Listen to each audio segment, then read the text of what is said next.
Protect your DNA. BioPQQ can promote formation of new mitochondria. Infowarsstore.com. Well, a top German journalist has come out to tell us all what we already know. The mainstream media is completely fake. This is Dr. Olfkott. He went on public television stating that he was forced to publish the works of intelligence agents under his own name. He also added that non-compliance with these orders would result in him losing his job. He said, "We all lie for the CIA." He said, "I've been a journalist for about 25 years, and I was educated to lie, to betray, and not to tell the truth to the public." And of course, he's not the only journalist that's come out making these claims. But where else do they do this? Communist China. There was actually a story on the Drudge Report today of China newspaper editor resigning over media control because last month the president there visited the leading state media organizations where he called on them to be surnamed party, which basically means that above all, they must answer to the party and pump out the propaganda that the state wants them to. Now, of course, all of this is nothing new to us. We learned about this propaganda and the control of the media decades ago from the church hearings, and this is Operation Mockingbird.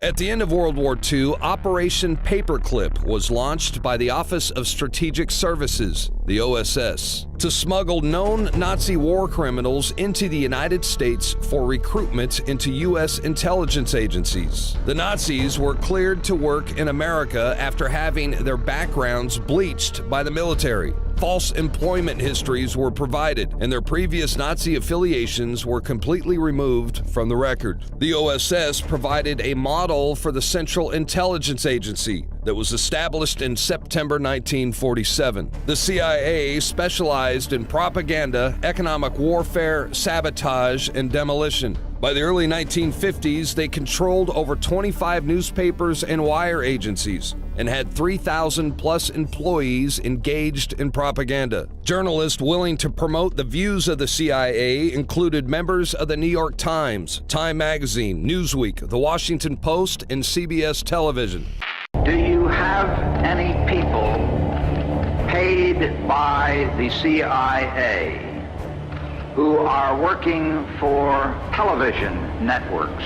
This, I think, gets into the kind of getting into the details, Mr. Chairman, that I'd like to get into in executive session. At CBS, we had been contacted by the CIA. As a matter of fact, by the time I became the head of the whole news and public affairs operation in 1954, ships had been established, and I was told about them and asked if I'd carry on with them. We're really talking about intelligence at the highest levels of the U.S. government, setting the broad direction for the nation.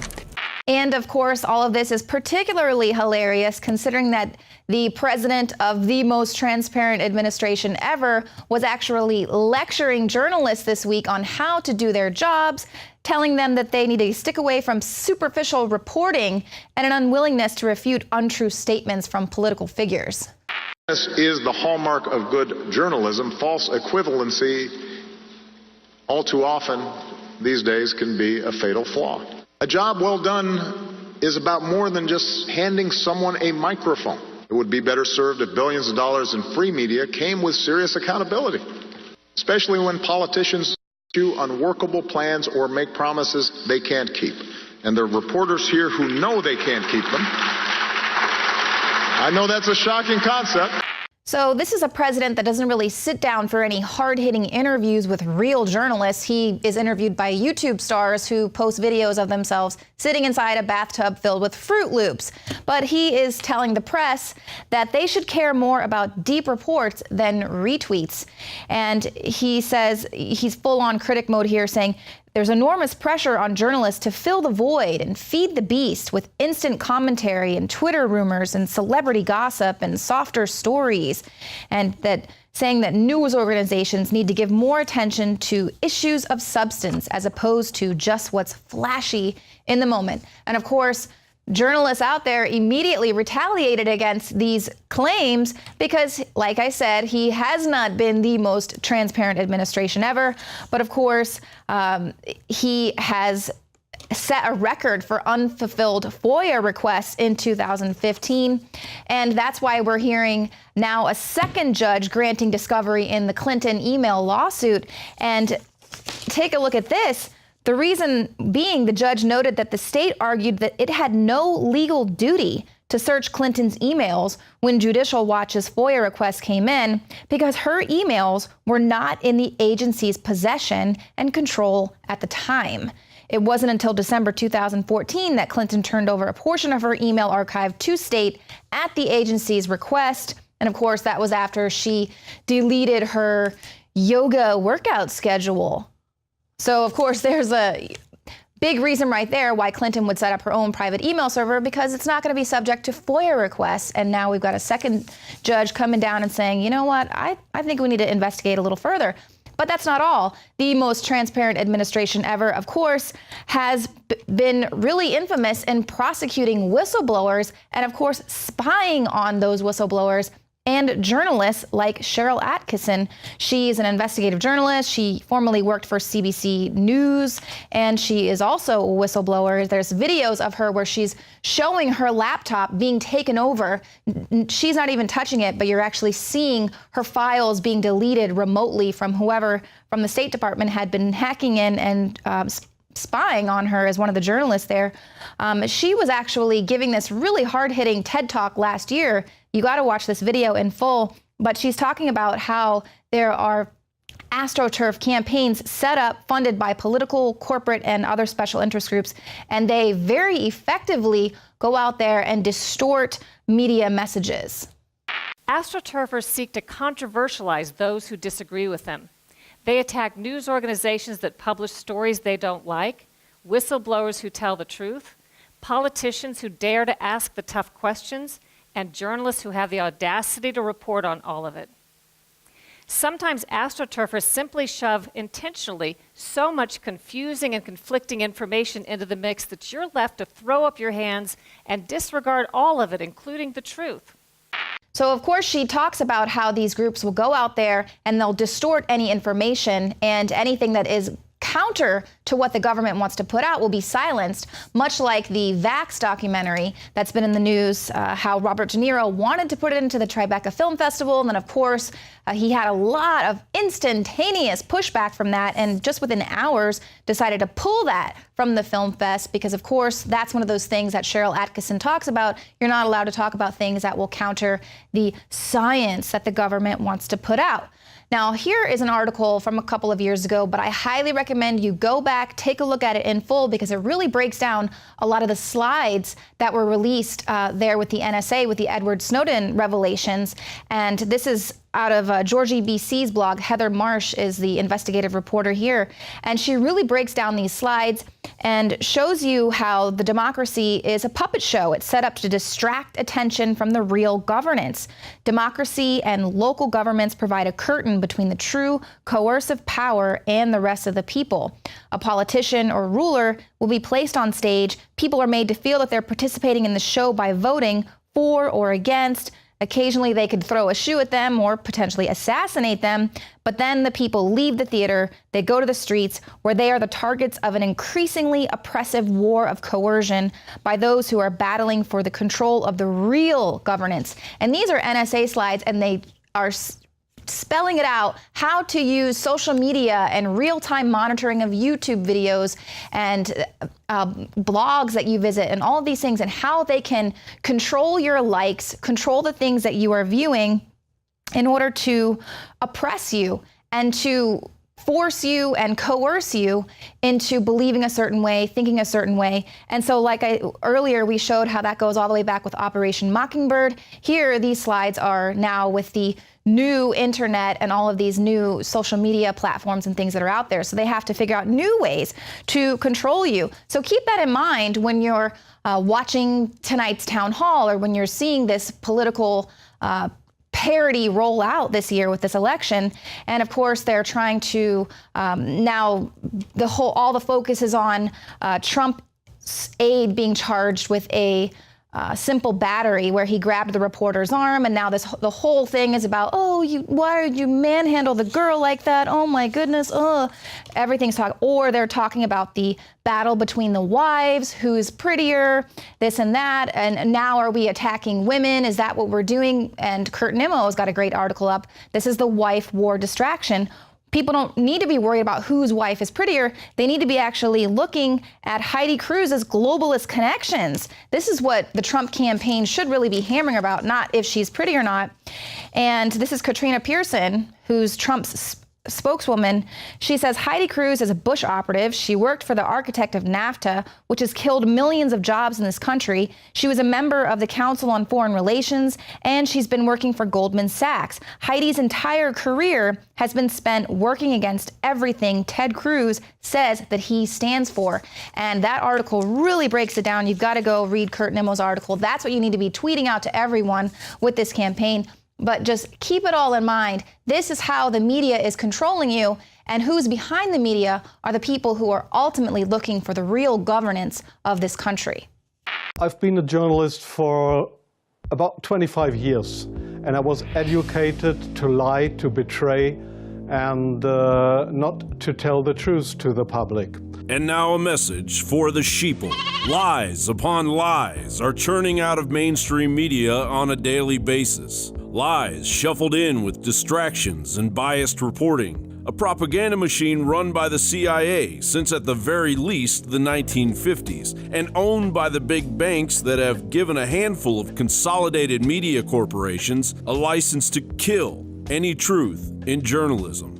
Drown out a link between a medicine and a harmful side effect, say vaccines and autism, by throwing a bunch of conflicting paid-for studies, surveys, and experts into the mix, confusing the truth beyond recognition. That's right. In 2013, while America slept, the Smith-Mundt Act, a decades-old anti-propaganda legislation, was quietly assassinated. And the absence of the Bulwark Bill is becoming increasingly apparent and dangerous as a false narrative of reality is blended in with the growing criminal policies of the Obama administration and his United Nations-backed refugees invasion agenda. Of course, if your entire administration is a lie, lecturing the American people just comes naturally. When our elected officials and our political campaigns become entirely untethered to reason and facts and analysis, when it doesn't matter what's true and what's not, that makes it all but impossible for us to make good decisions on behalf of future generations. The President's Justice Department sold weapons to narco-terrorists south of our border who killed one of our finest. The President's State Department lied about Benghazi with false information provided by the White House. The President's Attorney General authorized spying on a Fox News journalist and his family for reporting on a North Korean nuclear test. The President's Justice Department confiscated phone records of the Associated Press because they reported on a thwarted terrorist attack. The President's Treasury Department uses the IRS to target political opposition. The President's Health and Human Services Secretary pressures the insurance companies she is supposed to regulate to promote Obamacare, which is the same law she uses to force citizens to pay for abortion-inducing drugs against their religious liberties. Mr. Speaker, the President's dishonesty, incompetence, vengefulness, and lack of moral compass lead many to suggest that he is not fit to lead. The only problem is that his vice president is equally unfit and even more embarrassing. This explains why Hillary Clinton can run a campaign for president, ignoring a laundry list of potential indictments. This explains the accepted narrative deeming Donald Trump a racist because he dared bring the threat of radical Islam to the national stage. This is what elite mafia controlling reality looks like. When I was at CNN, eventually it got almost impossible to get stories on about Bahrain. And then in June, our documentary, the 20 minutes of it was a pretty stark report on the views in Bahrain. It aired in the US for one day, but it never aired to its target audience, and that's on CNN International in Bahrain. And Alex, I started getting employees at CNN, longtime employees, approaching me saying, you should investigate this. This is very suspicious. Something's going on here. I felt defrauded as a journalist. We found out that at the same time I was being detained and risking my life to expose the Bahrain regime, CNN International is taking money from them in exchange for producing content that it airs on CNN International, content disguised as news. I mean, one of these programs, the reporter, Richard Quest, was reporting live from Bahrain for a week, and on a program called iList. And that program made Bahrain seem progressive and like the Crown Prince was a reformer. And as an employee at CNN, I was never told that this was going on. Also, viewers are not being told that CNN is being paid by state regimes, some with horrific human rights records, to air content disguised as news, which they're often not even telling the viewers that this content was paid for by governments. And Alex, on a journalistic level, this is horrific. The lifespan of a major news story is equivalent to that of a common housefly. Any lingering questions are quickly buried, and by now, civilization has become accustomed to it. By unleashing complete chaos and controlling the narrative, a full-scale, slow-motion, soft war has been waged, funded, and promoted by our own enslaved ignorance. John Bound for Infowars.com.